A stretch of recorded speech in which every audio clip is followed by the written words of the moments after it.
오늘 우리에게 주시는 하나님의 말씀은 출애굽기 23장 4절에서 9절까지의 말씀입니다. 출애굽기 23장 4절에서 9절까지의 말씀입니다. 제가 가지고 있는 성경으로는 구약 성경 117면에 있습니다. 구약 성경 117면 출애굽기 23장 4절에서 9절까지의 말씀 우리 한 목소리로 함께 읽어보도록 하겠습니다. 내가 만일 내 원수의 길 잃은 소나 나귀를 보거든 반드시 그 사람에게로 돌릴지며 내가 만일 너를 미워하는 자의 나귀가 짐을 싣고 엎드러짐을 보거든 그것을 버려두지 말고 그것을 도와 그 짐을 부릴지니라. 너는 가난한 자의 송사라고 정의를 굽게 하지 말며 거짓 일을 멀리하며 무죄한 자와 의로운 자를 죽이지 말라. 나는 악인을 의롭다 하지 아니하겠노라. 너는 뇌물을 받지 말라. 뇌물은 밝은 자의 눈을 어둡게 하고 의로운 자의 말을 굽게 하느니라. 너는 이방 나그네를 압제하지 말라. 너희가 애굽 땅에서 나그네 되었은즉 나그네의 사정을 아느니라. 아멘. 오늘 4절 본문에 보면은 하나의 상황이 등장하는 것을 우리는 볼 수 있습니다. 저 멀리 있는 소와 나귀가 길을 잃고 헤매는 것을 보고 있습니다. 자, 여러분들은 그 짐승을 보면은 어떻게 하시겠습니까? 만약에 그 짐승이 아는 사람의 짐승이고 아는 사람의 나귀라고 생각해 보면은 어떻겠습니까? 나의 앞집에 있는 사람의 소 같다. 그리고 내 옆집에 있는 사람의 낙이 같다 하면은 여러분들은 그 광경을 보고 어떻게 하시겠습니까? 그 광경을 보고 누구라도 나의 이웃의 것이기 때문에 나의 이웃의 소고 낙이기 때문에 그 엎드려져 있는 소를 일으켜 세울 것이고 또 그 쓰러져 있는 나귀를 일으켜 세워줄 것입니다. 무거운 짐을 눌려 쓰러지고 허둥대고 있는 그 짐승 또한 만약에 주인이 없다 할지라도 우리가 그 모습을 바라보고 측은하게 여긴다면은 누구든지 그 짐승들을 도와줄 것입니다. 딱 그 광경을 보고 지나치지 않을 수 없을 것입니다. 그런데 상황이 이렇습니다. 만약에 그 짐승의 주인이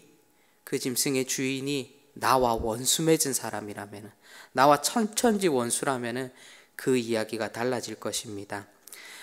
어떤 이해관계가 나빠졌든 어떤 금전적인 문제가 있든 여러 상황이 있을 것입니다. 어떤 사람과 원수를 맺는 그런 상황들은 많을 것입니다. 나의 삶의 방식이 달라졌든 어쨌든 간에 원수의 불행은 나와 그다지 나의 어떠한 기분 나쁜 일이 아닐 것입니다. 하지만 성경은 우리에게 분명하게 말해주고 있습니다. 뭐라고 말하고 있습니까?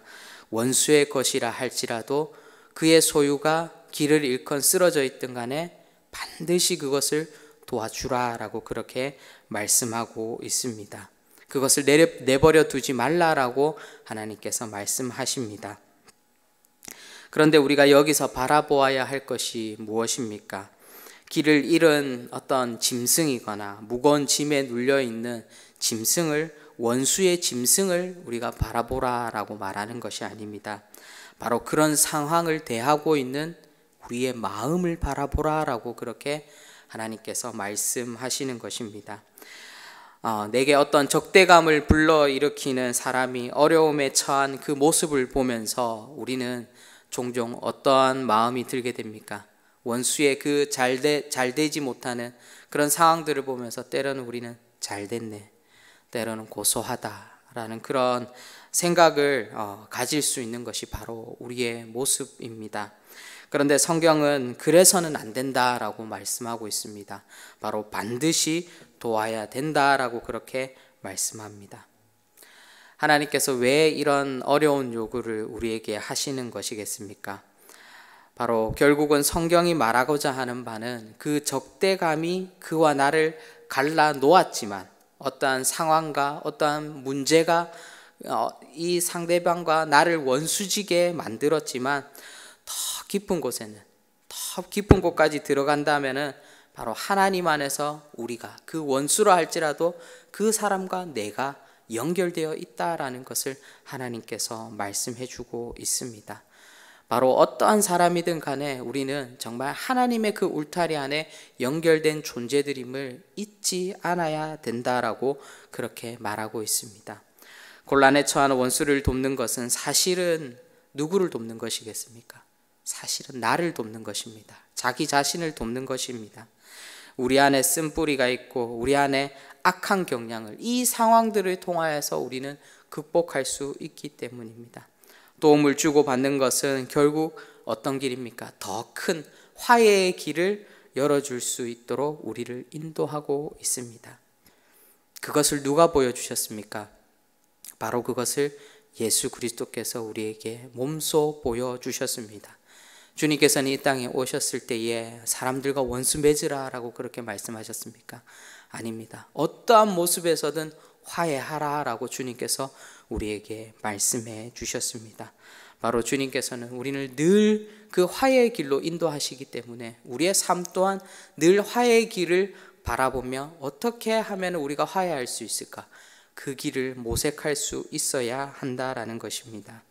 내가 옳으니 그리고 네가 옳으니 따지고 보면은 갈등의 그 길은 더욱더 그 골은 깊어질 수밖에 없습니다. 원수의 짐이 길을 잃었을 때에 짐승이 길을 잃었을 때에 임자에게 돌려주는 것, 짐에 눌려 쓰러진 짐승을 일으키는 것, 그 모든 것들을 우리가 원수이든 이웃이든 다 협력할 때에 하나님께서는 우리가 화해할 길을 열어주신다라는 것입니다. 바로 무력이 아니라 바로 협력이 이 세상에 화평을 가져다 줌을 우리는 기억해야 될 것입니다. 그리고 또 하나의 상황이 등장합니다. 또 하나의 상황을 살펴보면은 사회적 약자에 대한 배려의 말씀이 오늘 본문에 등장합니다. 오늘 9절에 보면은 너는 이방 나그네를 압제하지 말라. 너희가 애굽 땅에서 나그네 되었은즉 나그네의 사정을 아느리라 라고 그렇게 말씀하고 있습니다.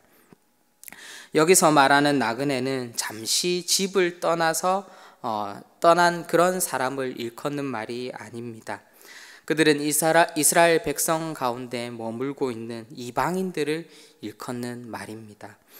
지금도 그렇겠지만 고대 근동 사회에서 이방인이라고 하면은 정말 낮은 신분을 가지고 있었던 그런 사람들이었습니다. 그런 신분을 가지고 낯선 외국에 살아간다는 것은 너무나도 어려운 일이었습니다. 이들의 사회적 지위는 거의 밑바닥에 있다라고 보시면 될 것입니다. 우리가 읽지는 않았지만 10절에서부터 안식일 규정에 대해서 나오고 있는데 안식일에 쉬어야 될 대상에 대해서 쭉 열거하고 있습니다. 그런데 그 열거를 보면은 어떻게 되어 있냐면은 첫 번째가 이스라엘 백성, 그 다음에 소와 나귀, 그 다음에 여종의 자식, 그리고 맨 마지막에 누가 나오냐면은 나그네가 등장합니다. 고대 근동 사회에서 나그네는 재산으로 분류되는 짐승만도 못한 취급을 받는 그런 사람들이었습니다. 실은 돈보다 사람이 못하게 치부되는 이 시대에도 어떻게 보면 다르지 않다라고 그렇게 생각될 수도 있습니다. 우리 주위에 수많은 외국인들이 살고 또 외국인 노동자들이 살고 있음을 우리는 다시 한번 더 돌아보아야 될 것입니다. 오늘 성경에 보면 그런데 누구도 돌아보지 않는 이 나그네, 즉 사회에서 가장 약자에게 속한 이 사람들에게 누가 관심을 보이고 있으십니까? 바로 하나님께서 이들에게 관심을 보이고 있다라는 것입니다. 그들이 두려움에 떨거나 굴욕감을 느끼지 않게 살 수 있기를 하나님께서는 원하신다라는 것입니다. 바로 하나님은 사회적 약자에 대해서 그 생계의 대책을 세우라. 그들이 살아갈 수 있게끔 너희가 어떠한 식으로라든 대책을 마련해라 라고 그렇게 성경은 엄중하게 말하고 있습니다. 우리가 성경에도 보면은 곡식과 포도를 거두고 남은 것은 고아와 그리고 가부, 나그네의 몫이다 라고 그렇게 성경에 말하고 있지 않습니까? 그리고 심지어 3년에 한 번씩 거두는 11조도 그들을 위하여서, 그들의 복지를 위하여서 사용하라 라고 성경은 우리에게 말씀하고 있습니다.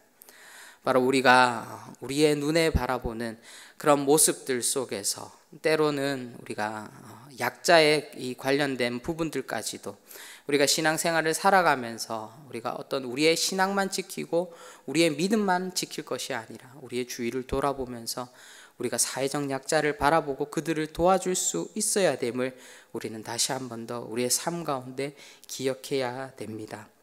그리고 사회적 약자를 보호해야 될 이유가 몇 가지 있습니다.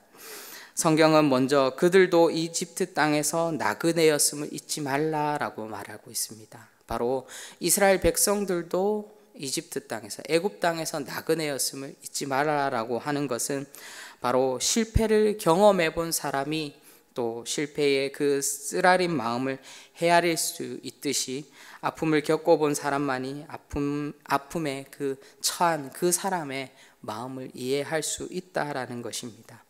그리고 사회적 약자를 돌아보아야 할 두 번째 이유는 복과 관련된 부분입니다.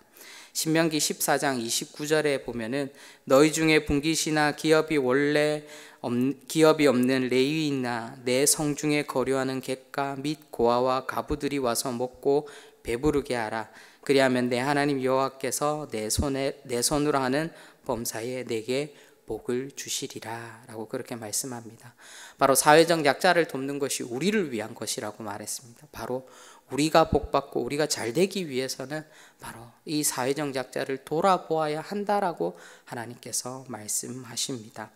그리고 사회적 약자를 도와야 할 세 번째 이유는 사회적 약자를 가혹하게 대하는 것은 하나님의 심판을 자초하는 길이다라고 성경에 말씀하고 있습니다. 신명기 24장 15절에 보면은 그 품삯을 당일에 주고 해진 후까지 미루지 말라. 이는 그가 가난함으로 그 품삯을 간절히 바람이라. 그가 너를 여호와께 호소하지 않게 하라. 그렇지 않으면 그것이 내게 죄가 될 것임이라 라고 그렇게 말씀합니다. 바로 이 품삯의 이 삭을 이렇게 빼앗아 가거나 아니면 하루가 지나서 주지 말라라는 것입니다. 당일에 주어라 라고 그렇게 말씀하는 것은 이 모든 것이 우리에게 뭐가 된다 말씀하십니까? 죄가 된다, 심판이 된다라고 그렇게 말씀하시는 것입니다.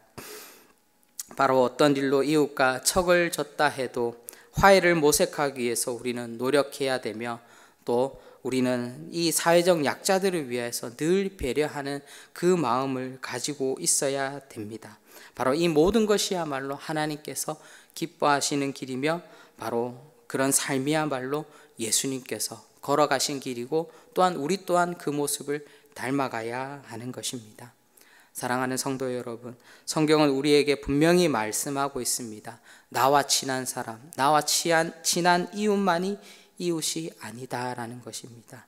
내가 아는 사람을 돕고 나에게 무엇인가를 베푼 사람만을 돕는 것은 성경의 원리가 아님을 우리에게 말해주고 있습니다. 성경은 나의 원수라 할지라도 그가 어렵고 힘든 일이 생기면 반드시 도와주어라 라고 그렇게 말씀하고 있습니다. 그리고 우리 주위에 있는 사회적 약자를 도와주어야 된다 그렇게 말씀하십니다. 바로 이는 신분이나 이들의 인종이나 소유와는 상관없이 우리는 도와야 하는 것입니다. 꼭 물질로 돕는 것만이 돕는 것이라고 생각할 수 있겠지만 무엇인가가 도와주어야 한다라는 것은 우리가 성경에 보면은 우리가 본문에서 보았듯이 이방 나그네를 물질로서 먼저 도와주어라 그렇게 말하고 있지 않습니다. 성경에 보니까 무엇을 먼저 하라라고 말씀하고 있습니까? 압제하지 말라라고 말씀하고 있습니다. 바로 이것은 물질보다는 바로 우리가 사회적 약자를 대하는 우리의 인식과 우리의 마음이 먼저 변화되어야 됨을 성경에서 우리에게 말씀하고 있는 것입니다. 바로 우리의 마음이 먼저 변화되어야 된다라는 것입니다. 우리의 인식을 변화시키는 것이 때로는 어려울 수도 있습니다. 그러나 우리는 하나님의 마음을 가지고 말씀을 통해서 하나님의 눈으로 내 원수와 주위의 약자들을 돌아볼 수 있어야 되는 것입니다. 그럴 때에 우리 가운데 무엇이 임하겠습니까? 바로 이런 모습들을 통하여서 우리의 삶 가운데 또 우리의 가정 가운데 또 우리 교회 가운데 하나님의 나라가 임할 줄을 믿습니다. 오늘도 우리의 삶 속에 우리의 삶을 돌아보면서 우리 주위에 혹여나 우리 삶에 사회적 약자가 없는지, 또는 우리와 원수 맺은 사람들 가운데 우리가 정말 화해할 수 있음에도 불구하고 나아가지 못하는 그런 사람들은 없는지 우리가 다시 한번 더 돌아보며 오늘 하루를 하나님 앞에 온전히 드리며 하나님의 기쁨이 될 수 있는 여기에 모인 우리 모든 대도의 성도님들 되시기를 주님의 이름으로 축원드립니다. 기도하도록 하겠습니다. 사랑의 주님, 우리 주위를 돌아봅니다. 우리 주위에 화해할 수 있는데도 원수 맺어 있는 그런 사람들은 없습니까? 그들의 고통이, 그들의 아픔이 때로는 우리의 즐거움이 되는 그런 순간은 없습니까? 그런데 주님께서는 하나님 그들의 삶 또한 어렵고 힘들 때에 도와주어라 라고 그렇게 말씀하십니다. 하나님 전혀 우리와 상관없는 사회적 약자들을 돌보는 것 또한 하나님께서 주신 명령이다 그렇게 말씀하십니다. 하나님, 우리의 신앙, 우리의 믿음 지키는 것도 중요하지만 하나님 우리 주위에 있는 이웃들을 돌아보고 함께 살아갈 수 있는, 함께 기쁨을 누리고 함께 평화를 누릴 수 있는 하나님 그 방법들을 우리가 생각하고 모색해 나아갈 수 있는 우리의 모습들 될 수 있도록 주님 인도하여 주시옵소서. 하나님, 우리만 잘 사는 것이 아니라 우리 주위에 속한 모든 이웃들, 또 우리가 속한 또 공동체와 하나님 우리의 이 모든 지역에 있는 사람들이 함께 잘 살 수 있는 하나님 그런 방향들을 늘 우리가 생각하게 하여 주시고, 늘 우리가 어려운 이웃들을 돕고 늘 하나님 그들에게 한 걸음 다가가고 또 그들에 대한 편견을 가지고 있다면 하나님 그 편견의 마음들을 하나님 바꿀 수 있는 하나님 우리의 모습들 될 수 있도록 성령 하나님 인도하여 주시옵소서. 감사드리옵고 예수님의 이름으로 기도합니다. 아멘.